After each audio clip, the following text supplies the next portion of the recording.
خبروں کا سلسلہ آگے بڑھاتے ہیں۔ وزیر اعظم دورہ چین مکمل کر کے وطن واپس پہنچ گئے۔ آخری روز وزیر اعظم عمران خان اور صدر شی جن پنگ کی ملاقات ہوئی۔ دونوں ممالک نے سی پیک کو تمام خطرات اور منفی پروپیگنڈے سے بچانے کے لیے اپنے مضبوط عزم کا اظہار کیا۔ وزیر اعظم نے کہا کہ بھارت میں تیزی سے پھیلتی عسکریت پسندی علاقائی استحکام کو نقصان پہنچا رہی ہے۔ تفصیلات عمر جٹ کی رپورٹ میں۔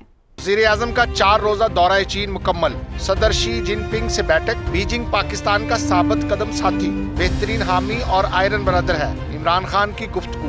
چینی صدر کو دورہ پاکستان کی بھی دعوت۔ وزیر اعظم نے چینی صدر سے گفتگو میں کہا کہ دونوں ممالک امن، استحکام، ترقی اور خوشحالی کی مشترکہ امنگوں کو عملی جامہ پہنانے میں شانہ بشانہ کھڑے ہیں۔ عمران خان نے پاکستان کی خود مختاری، علاقائی سالمیت، آزادی اور قومی ترقی کے لیے بیجنگ کی غیر متزلزل حمایت پر شکریہ ادا کیا۔ وزیر اعظم نے بھارت کے غیر قانونی طور پر مقبوضہ کشمیر میں ڈھائے جانے والے مظالم پر روشنی ڈالتے ہوئے کہا کہ RSS کی ہندوتوا ذہنیت ہندوستان میں اقلیتوں پر ظلم، علاقائی امن اور استحکام کے لیے خطرہ ہے۔ بھارت میں تیزی سے پھیلتی عسکریت پسندی علاقائی استحکام کو نقصان پہنچا رہی۔ دورہ چین کے مشترکہ اعلامیے میں کہا گیا ہے کہ سی پیک جوائنٹ کوآپریشن کمیٹی کو تجارت، انفراسٹرکچر، زرعی ٹرانسفارمیشن پلان اور صنعتی ترقی کا ٹاسک سونپ دیا گیا ہے۔ ملاقات میں پاک چین صحت، صنعت، تجارت اور ڈیجیٹل کوریڈور شروع کرنے، گوادر پورٹ کی تعمیر اور آپریشن کو تیز کرنے اور گوادر میں کم کاربن سرکولر انڈسٹری زون بنانے کا فیصلہ کیا گیا ہے۔ چین کووڈ-19 کے حفاظتی تدابیر کے ساتھ پاکستانی طلباء کو واپس آنے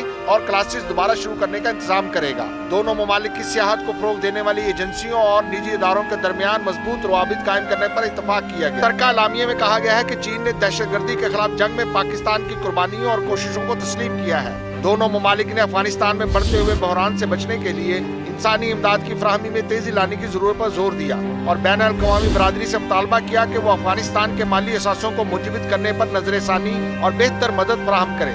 دونوں فریق سی پیک کی افغانستان تک توسیع پر افغانستان کے ساتھ بات چیت کرنے کے لیے تیار ہے۔ وزیر اعظم عمران خان نے چینی صدر شی جن پنگ کو جلد پاکستان کا دورہ کرنے کی دعوت دی۔